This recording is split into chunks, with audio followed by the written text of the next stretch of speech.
In the last episode, I had a chat with Michael Houlihan, the founder of Barefoot Wines, one of America's largest wine brands, and we talked about unconventional growth strategies. Super interesting conversation. Highly recommend you listen. Now, today on episode number 67, get ready.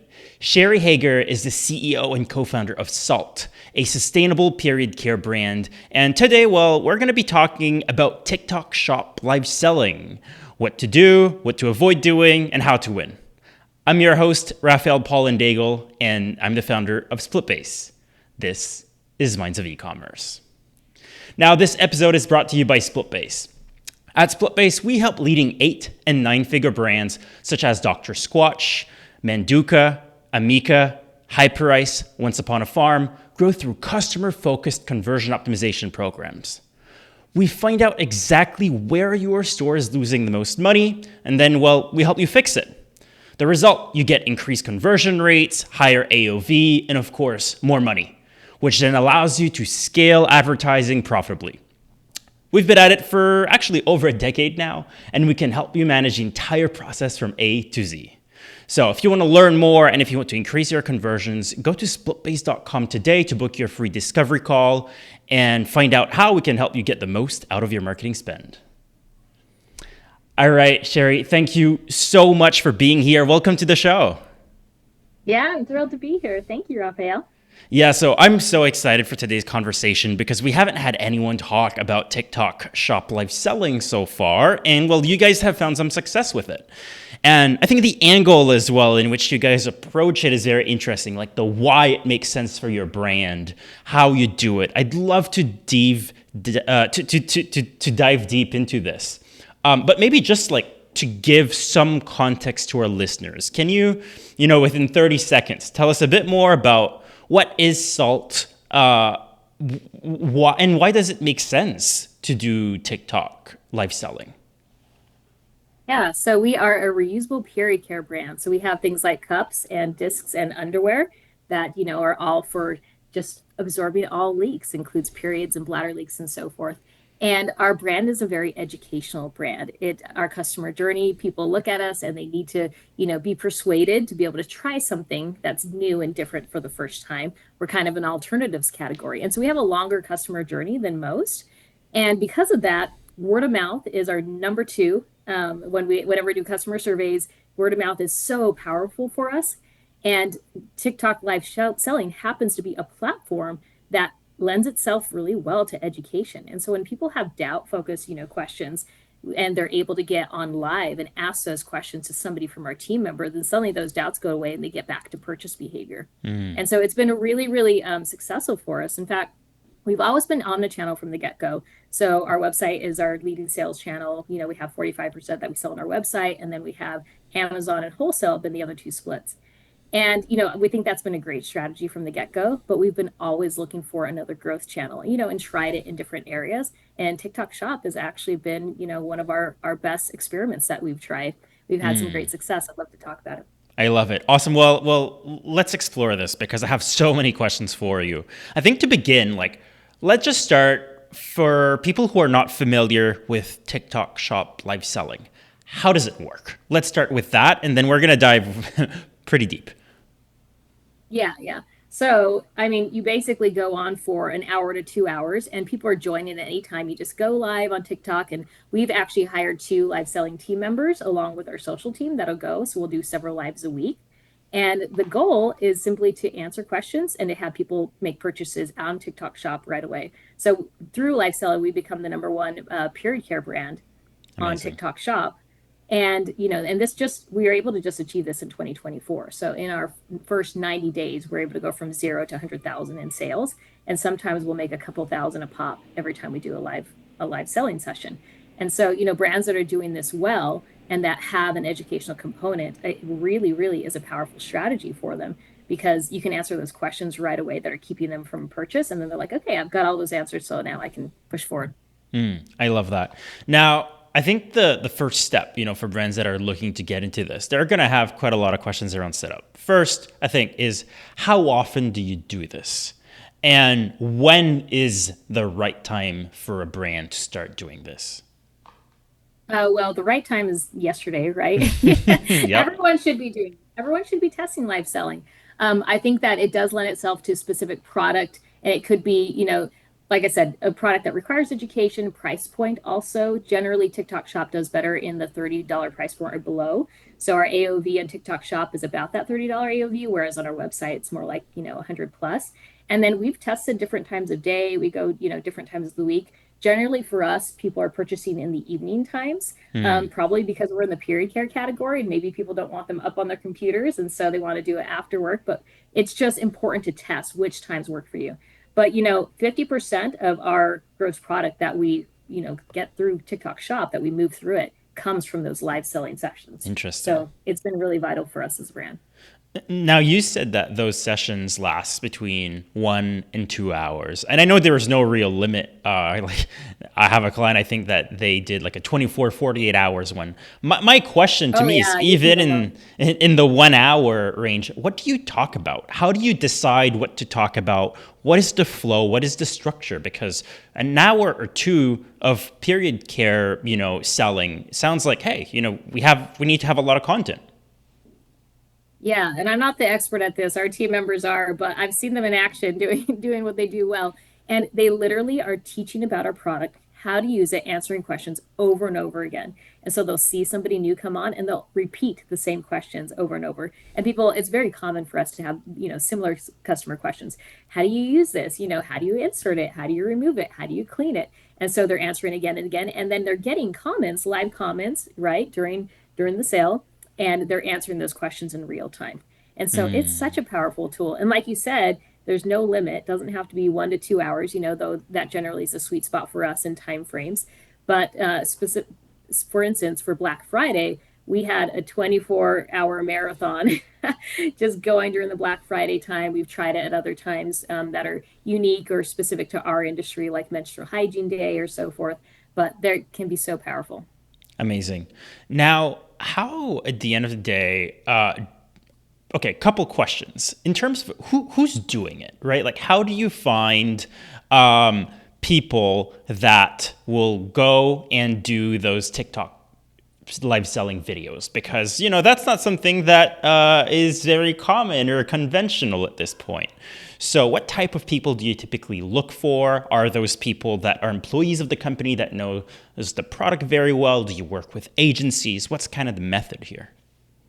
Yeah, that's exactly. It's our team members that know about our products really well, who are good in front of a camera. They just need to be approachable and answering questions. So our customer service team often goes on live, our social team that's already great in front of the camera. But we specifically, as we started ramping up and seeing the success with TikTok Shop, then we actually hired two team members who work part-time, and they'll come in and they'll just do live sessions. I mean, what's really important is that it's an intimate conversation with your Yeah. customer. So much data can be gleaned from that. And then you have this education first approach, and then they literally get this support in real time. So whatever their questions are, whatever they're troubleshooting, they could be existing customers asking questions. Just being able to have access to our team members and have them have all their questions answered in real time is so important for existing customers. But the primary reason we do it is it's a great discovery channel. So, I mean, our viewership is just amazing. 92 to 99% of the viewers are non-followers, and then they start to follow after that. So we have grown to over 20,000 followers since we've done our live sessions. It's like I said, it's been a powerful strategy for us. Amazing.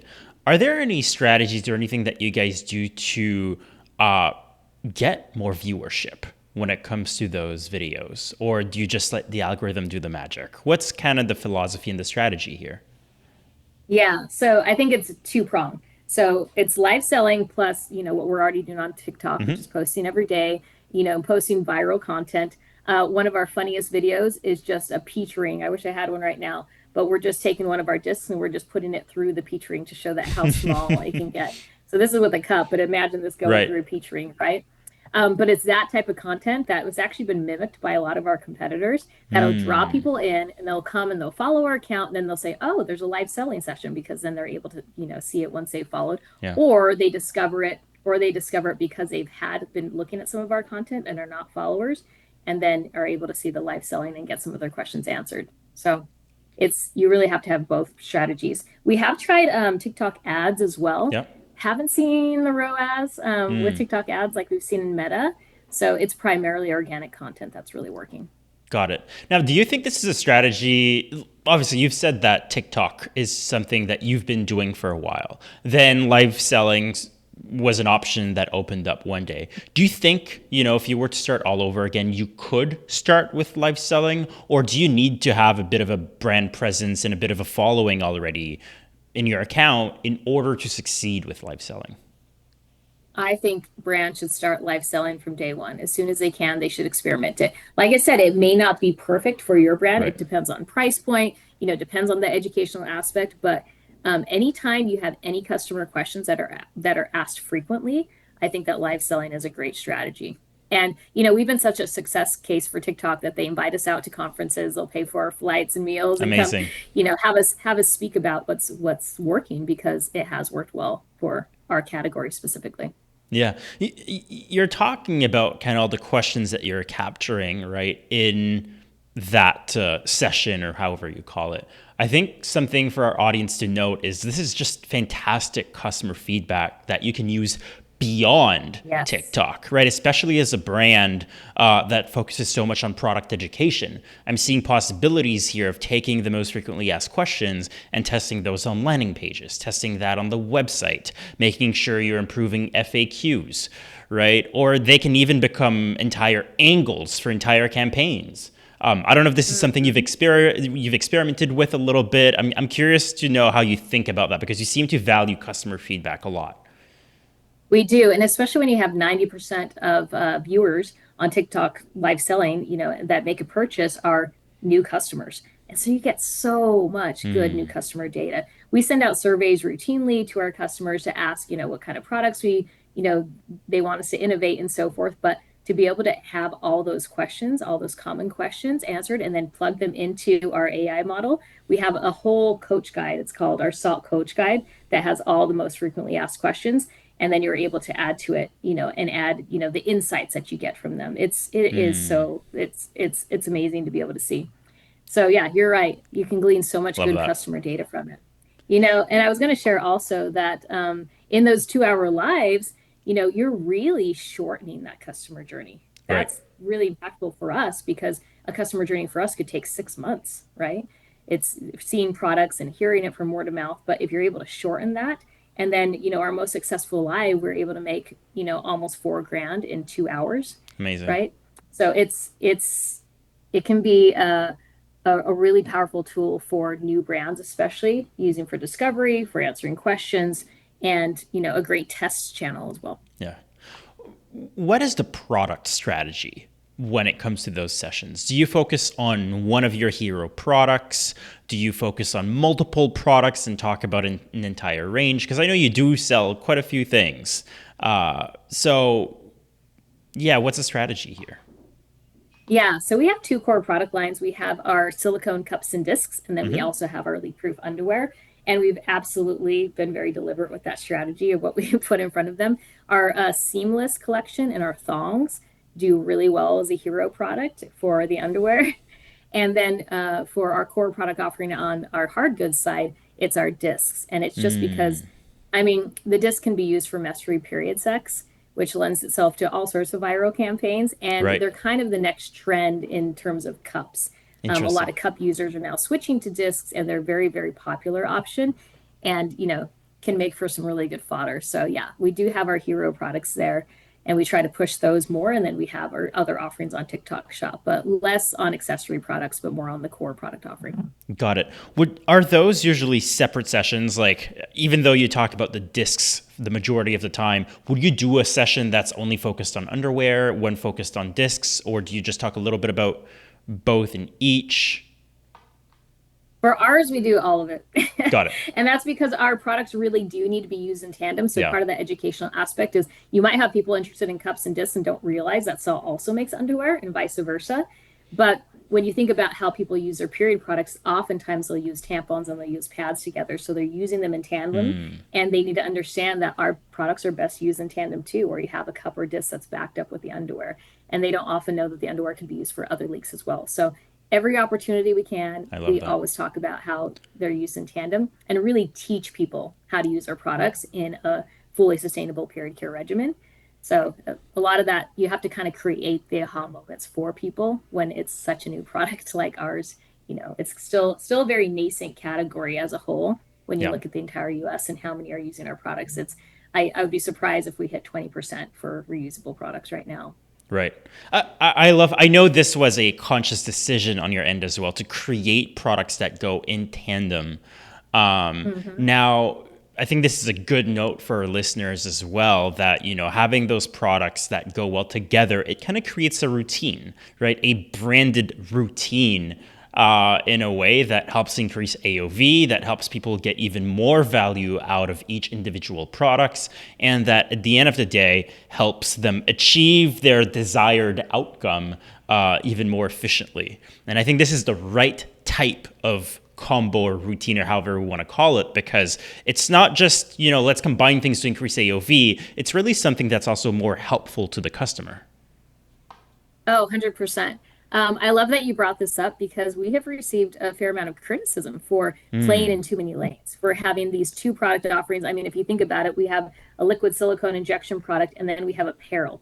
Right. Very, very different, especially when you're looking at retailers, and they both happen to be CPG products.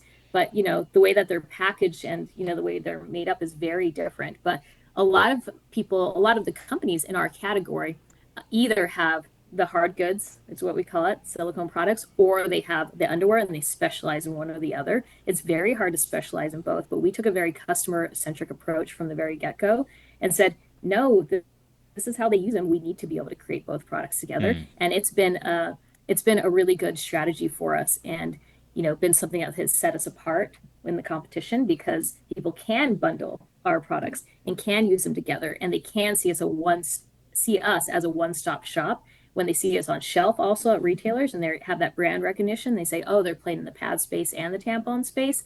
That's really important, but it is really unique to our category, and it's a gamble that we took, and ones that people didn't know. Potential investors or those looking at our company, looking at our strategy, thought, well, maybe we should have two different companies, and we had to push quite hard to keep them together, and it's now playing out to be the right strategy. Yeah, totally. I mean, played out correctly, this is totally something that can enhance LTV over time as well. Yes. So very smart.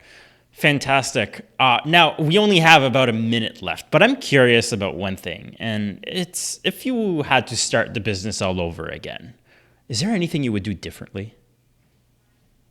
Yeah, you learn so much from the failures and the ups and downs that I probably wouldn't do anything differently, Right. except for maybe just move faster and trust myself more, I would say. And then when it comes to team members, hire slow, fire fast, get people who are aligned, get people who are excited. I've probably spent too much time, maybe with a little bit too much team drama as you're going from growth phase to growth phase. So my biggest advice really for, anyone jumping into the game and operating is just jump in and just hustle. It's all about hustle and grit when it Yeah. comes to entrepreneurship, when it comes to operation. It's not about who's smartest and who has the best educational credentials. It really is just about who's working and who is consistently working and consistently progressing every single day. And that's what I focus on. And we've been building for 7 years now, and kind of finally seeing the fruits of those labors. Amazing. Very, very true. Now, we've been talking to Sherry Hager, CEO and co-founder of Salt. Now, Sherry, if people want to learn more about you, about the brand, want to watch the TikTok sessions, where should they go? Yeah, so salt.com, salt with two A's, and you can find us at Saltco on Instagram, on Facebook, on TikTok, and all of the social platforms. Amazing. Thank you so much for all these insights and those little peeks inside what's working. And thanks for coming on the show. Thank you, Raphael.